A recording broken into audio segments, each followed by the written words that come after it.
طبتم وطابت أوقاتكم مشاهدينا في كل مكان. نشرة الأخبار نقدمها لكم من الفضائية الإريترية، نسهلها كالعادة بأهم وأبرز العناوين.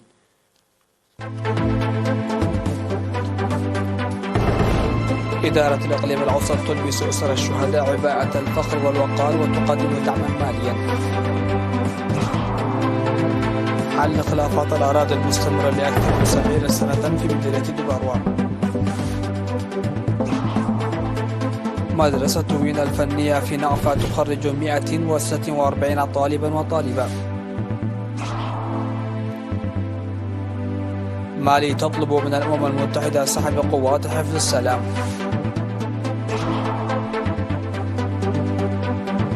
25 قتيلا في هجوم إرهابي على مدرسة في غرب أوغندا.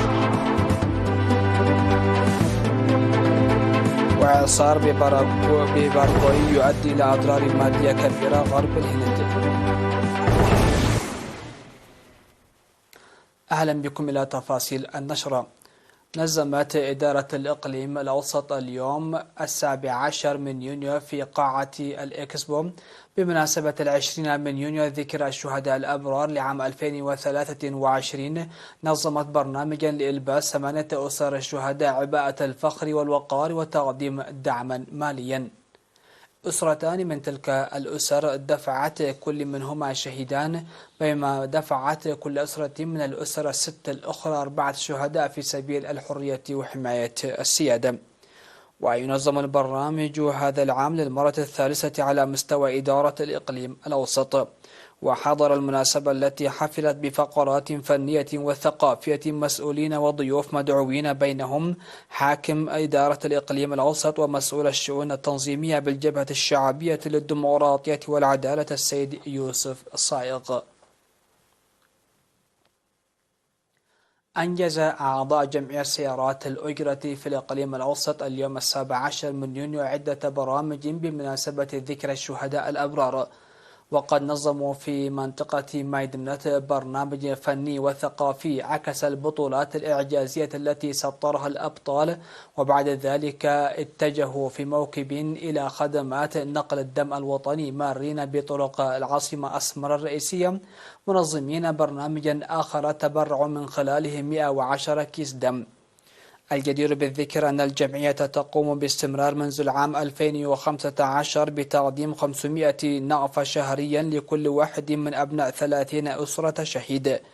في غضون ذلك نظم أعضاء وزارة الزراعة وسلطة الغابات والحياة البرية في 16 من يونيو في ساحة المكتب المركزي لوزارة الزراعة نظموا برنامج ذكرى الفخر والاعتزاز، واشتمل البرنامج عرضا للصور الفوتوغرافية ودراما وقصائد شعرية وأناشيد وألحان وطنية. وأفاد مراسل وكالة الأنباء الإريترية إيرنا بأن فروع المؤسسات الحكومية وفرق رياضية وصحية وأعضاء القيادة الوسطى نظموا في 15 و16 من يونيو نظموا أنشطة متنوعة في مقبرة الشهداء في مدينة دك أمحري بالإقليم الجنوبي، تمثلت في صيانة ونظافة ورعاية الأشجار وغيرها من النشاطات. كما نظم فرع الاتحاد الوطني للمرأة وقسم الثقافة والرياضة في الإقليم الأوسط برنامجا ثقافيا وفنيا في 17 من يونيو لذكرى الشهداء الأبرار. تم حل خلافات الأراضي المستمرة لأكثر من 70 سنة بين قريتي عدي سهلة وقربعته في مديرية دباروة، وقد تم تقسيم الأراضي مثار الخلاف البالغ مساحتها 182 هكتارا للزراعة والرعي بالتساوي للقريتين بضمان حق الاستخدام. جاء الإعلان عن الحل في مراسم جرت يوم 14 من يونيو بحضور حاكم الإقليم الجنوبي ومدير مديرية دبار وممثلي القريتين. وهنأ مدير مديرية دبار والسيد فروانجيل تغلهيمان والسكان القريتين لحل الخلاف، داعيا العمل للتنمية بروح جديدة. من جانبه أوضح حاكم الإقليم الجنوبي السيد هبتاب تسفاسين أن الخلاف الذي بدأ عام 1952 استفحل بقرارات المستعمر، معربا عن ثقته بأن الحل الذي يضمن الاستخدام المتساوي والمرتكز على دراسات وافية سيحقق الأمن والأمان والسلم والسلام والتنمية الدائمين. وقد جرت بموجب قرار الحل تحديد حدود القريتين.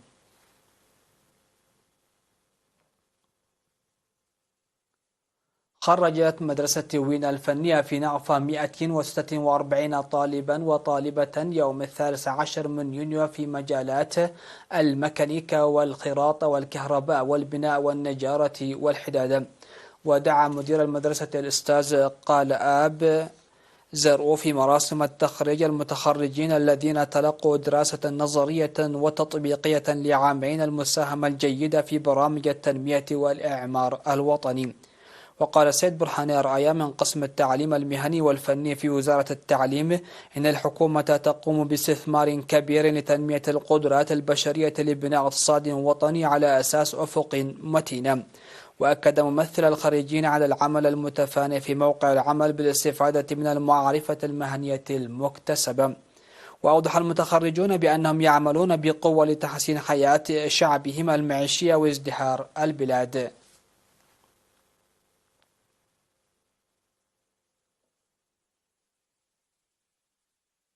قدم أعضاء الجمارك والجبهة الشعبية للديمقراطية والعدالة في مكتب وزارة الصحة في الإقليم الأوسط دعما ماليا ل47 أسرة شهيد يوم 16 من يونيو. وفي هذا الإطار قدم أعضاء الجبهة الشعبية للديمقراطية والعدالة في مكتب وزارة الصحة في الإقليم الأوسط 1000 نعفة لكل أسرة من 37 أسرة شهيد. كما قدم أعضاء الجمارك 2300 نعفة لكل أسرة من 10 أسرة شهيد. في غضون ذلك قدم أعضاء جمعية الإمداد جهاز التسليح سابقا المقيمين في الخارج مبلغ 2800 يورو لصالح صندوق أمانة الشهداء.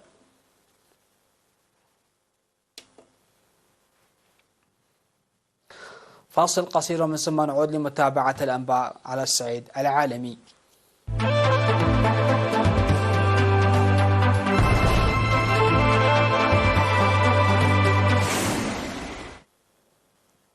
أهلا بكم. على الصعيد العالمي، طلبت السلطات العسكرية المؤقتة في مالي من الأمم المتحدة سحب بعثتها لحفظ السلام من دون إبطاء، معللة ذلك بوجود أزمة ثقة بينها وبين هذه القوات التي تتمركز في البلاد منذ 10 سنوات والتي تعرف باسم مينوسما.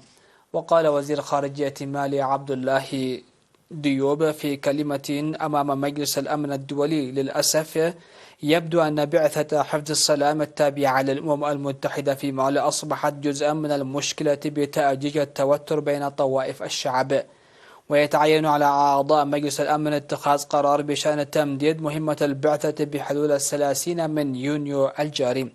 من جهته أكد رئيس مينوسما القاسم واين في تصريحات للصحفيين أن عمل البعثة من دون موافقة سلطات مالي أمر شبه مستحيل. وقد أنشأ مجلس الأمن الدولي بعثة مينوسما عام 2013 لدعم الجهود الأجنبية والمحلية لاستعادة الاستقرار في مالي.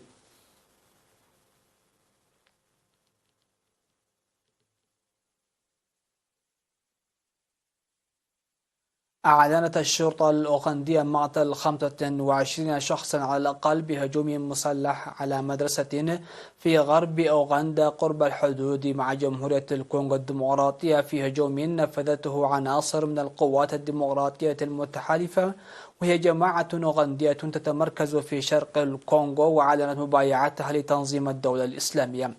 وأضافت أن الهجوم وقع بمدرسة لوبيرا الثانوية في بوندي، وأن المسلحين أحرقوا مهجعا ونهبوا الطعام. وأشارت الشرطة نقل 8 مصابين في حالة حرجة إلى المستشفى، مضيفة أن جنودا من الجيش يلاحقون المهاجمين الذين فروا باتجاه حديقة فيرونغا الوطنية في جمهورية الكونغو الديمقراطية. وكانت أوغندا أرسلت قوات إلى الكونغو للمساعدة في محاربة القوات الديمقراطية المتحالفة.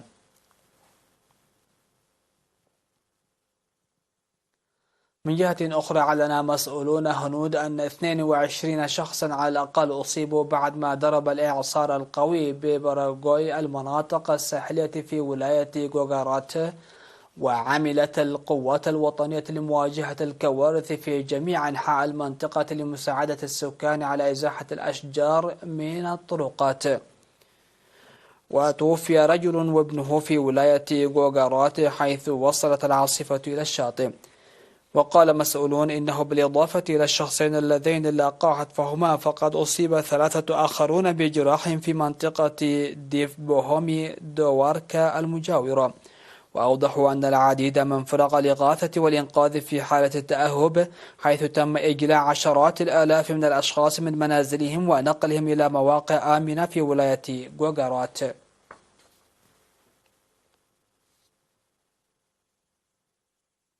الخبر الأخير في هذه النشرة: أعلن مركز رصد الزلازل الوطني الفرنسي أنه تم رصد زلزال في غرب البلاد تراوحت قوته بين 5.3 درجات و5.8 على سلم ريختر، وتسبب بأضرار مادية.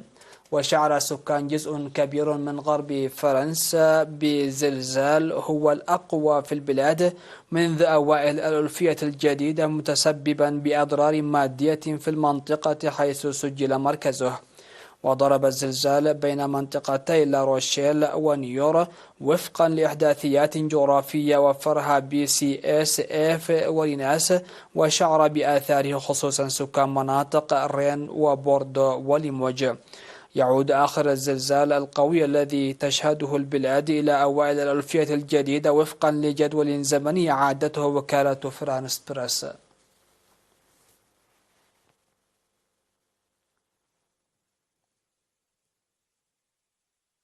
نهاية النشر، هذا تذكير بأبرز العناوين.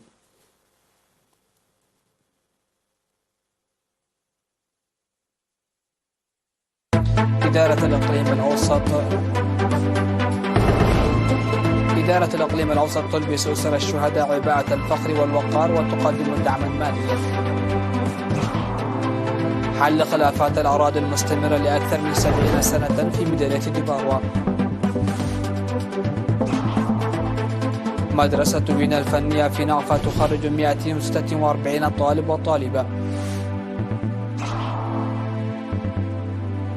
مالي تطلب من الأمم المتحدة سحب قوات حفظ السلام.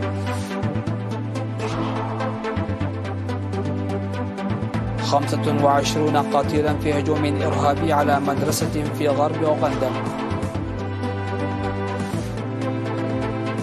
وإعصار بباراغواي يؤدي إلى أضرار مادية كبيرة غرب الهند.